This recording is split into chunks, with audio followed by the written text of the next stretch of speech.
This film is for informational and educational purposes only. It does not aim to advertise, promote, or suggest any specific conduct. Case number 8.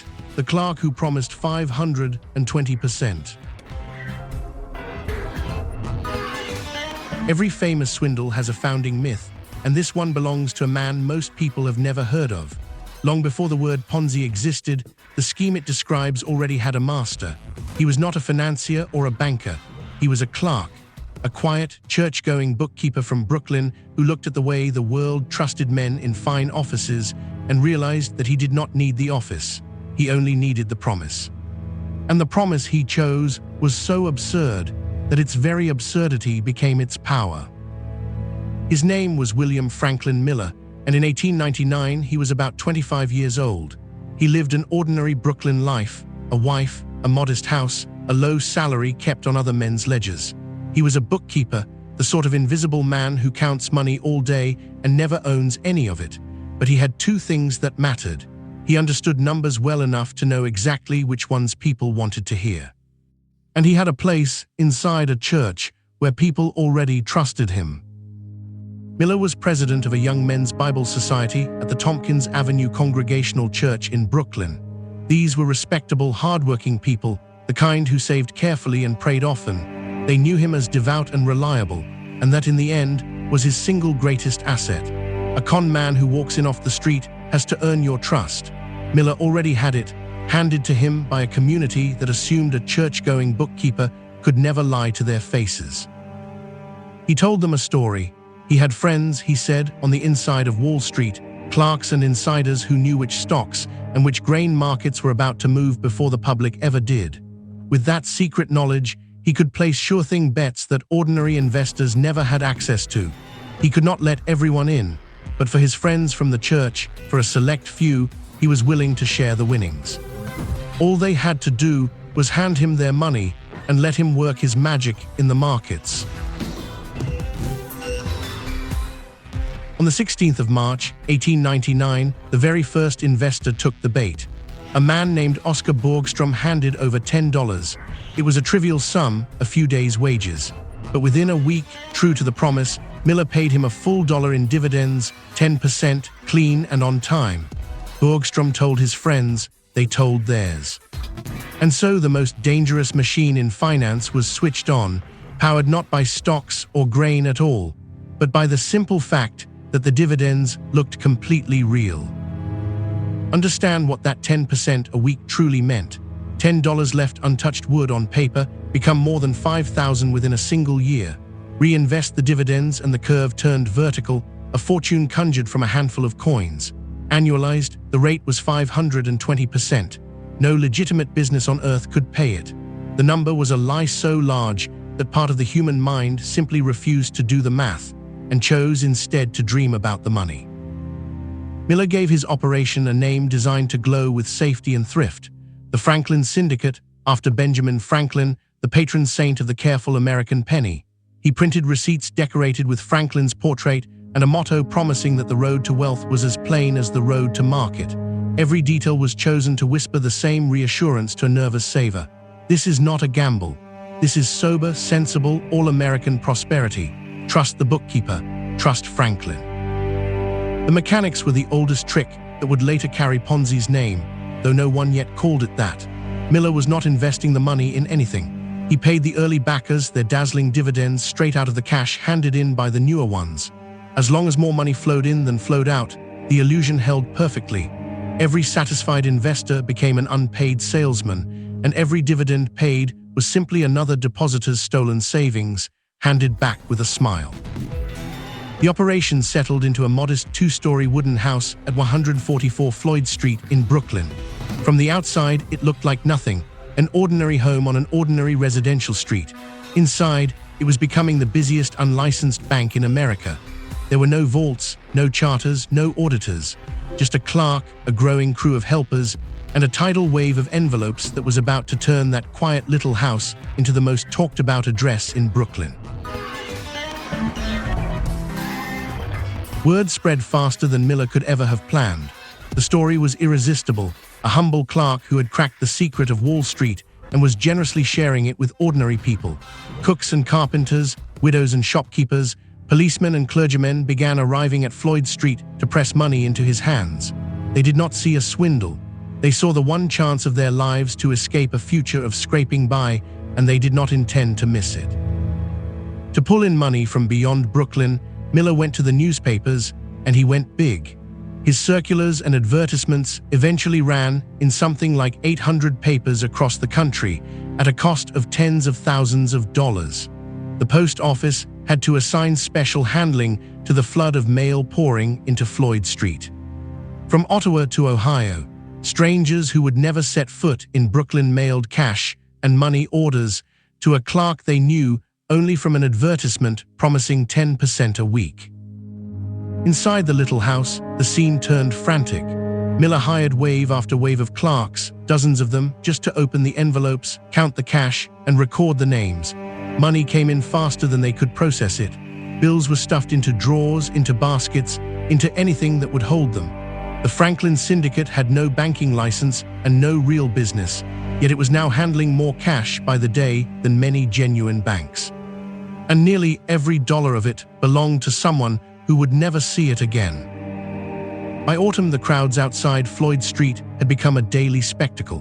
On the 17th of November, 1899, so many people pressed toward the house to hand over their savings that, by some accounts, the front stoop gave way beneath the weight of the crowd. In a single day around that peak, the syndicate is said to have taken in some $81,000, an almost unimaginable sum for the time. Miller was no longer running a scheme. He was riding a stampede. The numbers climbed into territory that still seems impossible. Across roughly 8 months, the Franklin Syndicate took in well over $1 million, the equivalent of tens of millions today. Police would later estimate the haul at more than $1,150,000. As many as 12,000 people poured their hopes into it.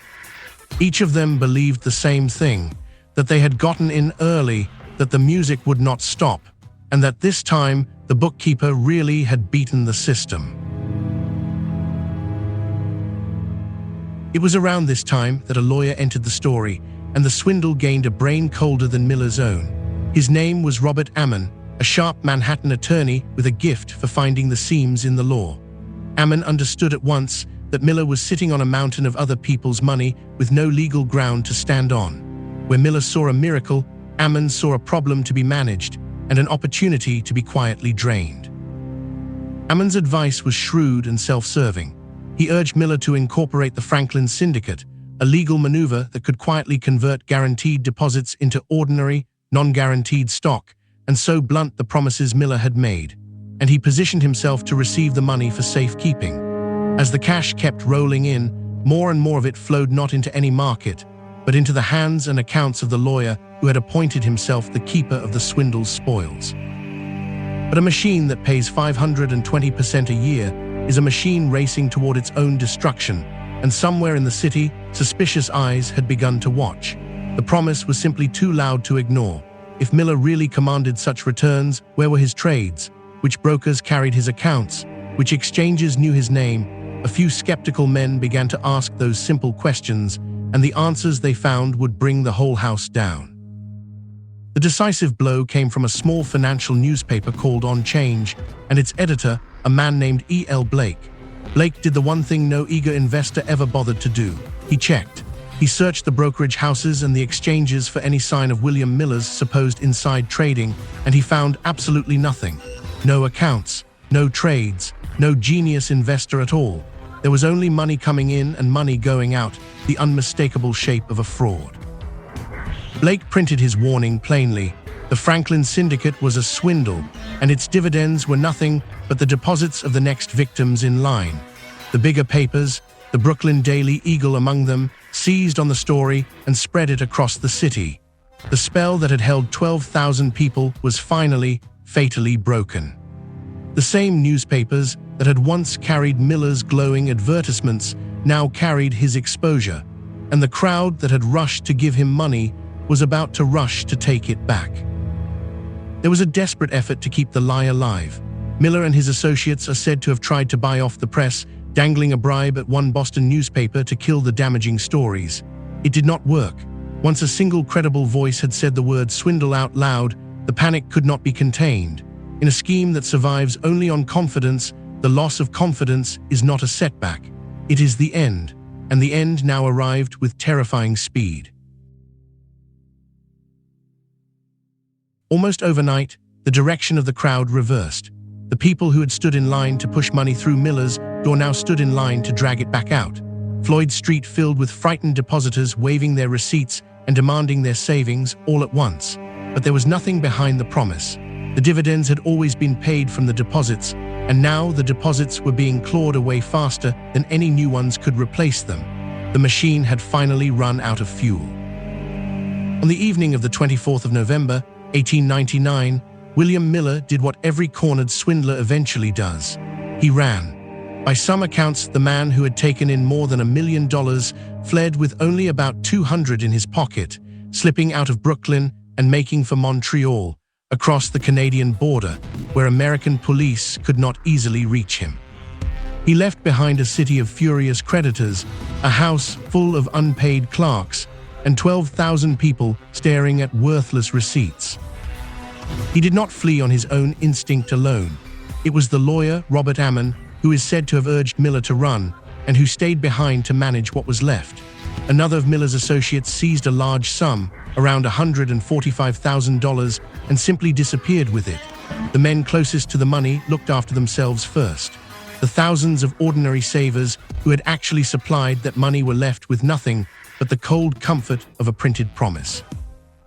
When investigators finally forced their way into the records of the Franklin Syndicate, they found the grim arithmetic laid bare. Of the more than $1 million that had passed through 144 Floyd Street, only a pitiful remnant could be recovered, on the order of $13,000. The rest had been paid out as fake dividends, spent on advertising, carried off by associates, or hidden away by the lawyer. The savings of 12,000 people had quite simply evaporated. Miller's freedom in Canada did not last.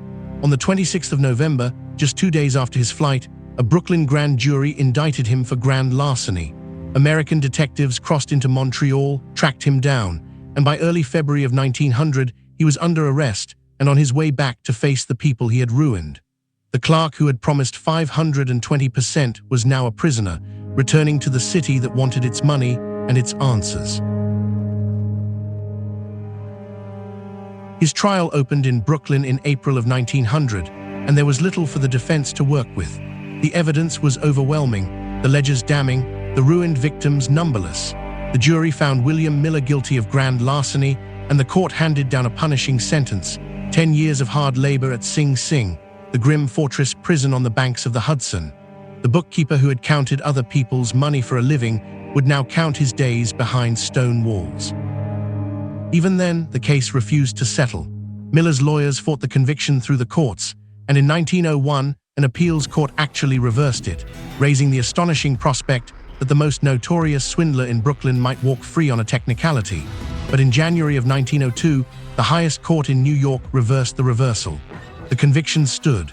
The prison gates of Sing Sing closed behind William Miller once more, and this time the law made certain they stayed closed. But Miller had not forgotten who walked away with the money while he went to prison. From his cell, he made a decision that would reshape the entire affair. He turned state's evidence. He agreed to testify against Robert Ammon, the cool lawyer who had urged him to flee, and then quietly absorbed a fortune of the syndicate's cash. The clerk who had lied to 12,000 people now offered the state the one thing it most needed, the truth about where the money had gone. On the 17th of June, 1903, Robert Ammon stood in a courtroom and heard himself convicted of receiving stolen goods. The proven sum was $30,500 in cash, money he had taken knowing full well it had been robbed from the Franklin Syndicate's victims. By some accounts, the true total he had drained away approached $250,000. The court sentenced him to not less than 4 years of hard labor at Sing Sing. The lawyer was now a convict too. The newspapers of the day savored the spectacle. A celebrated cartoon in Puck magazine, published in November of 1903, showed the smooth lawyer asleep and tormented by a nightmare, dreaming of the convict Miller, dressed in prison stripes and breaking rocks, the number 520 branded across the scene. It captured the whole sordid affair in a single image. The two men who had built a fortune on a fairy tale number were now both behind bars, each blaming the other. Miller's cooperation earned him a measure of mercy. He had served roughly 5 years of his 10-year sentence, and his health had broken. He was suffering from consumption, the wasting lung disease that killed so many in that era. Around 1905, the governor of New York, Frank Higgins, commuted his sentence and set him free. The man who had embodied the greatest swindle of his age walked out of Sing Sing a sick and broken figure, looking for nothing more than to disappear. And disappear he did. Miller drifted into a quiet life on Long Island, settling in the village of Rockville Center, where he worked, of all the ordinary things, in a grocery store. He went by his wife's family name as a kind of shield against his past. Neighbors who bought their bread and tinned goods from the soft-spoken grocer had no idea they were dealing with the notorious Mr. 520%. Some who knew the truth gave him a wry new nickname, Honest Bill. What became of him in the end is, fittingly, a kind of mystery. After his quiet years on Long Island, William Miller faded almost entirely out of the historical record. The exact date and place of his death are not reliably known. The man who had once been on the front page of nearly 1,000 newspapers slipped into total obscurity, and the curtains simply closed. He had spent the first half of his life desperate to be noticed, and the second half desperate never to be noticed again. But the swindle he perfected did not fade at all. 20 years later, in the summer of 1920, a Boston promoter named Charles Ponzi captivated America with a scheme that promised to double your money in 90 days. The structure was identical to Miller's: pay the old investors with the new ones and run until the whole thing topples. Ponzi's name would forever be stamped on this con, but he had merely rediscovered the machine that William Miller built first. There is a delicious footnote to it all. In 1920, as Ponzi's empire was collapsing in Boston, a newspaper tracked down the aging, retired Miller for his opinion of the new sensation. Miller, who had built the very same trap 2 decades earlier, looked at Ponzi's returns and remarked, with what must have been a straight face, that he could not understand how Ponzi had made so much money in so short a time. The original master, it seems, was impressed by the imitation.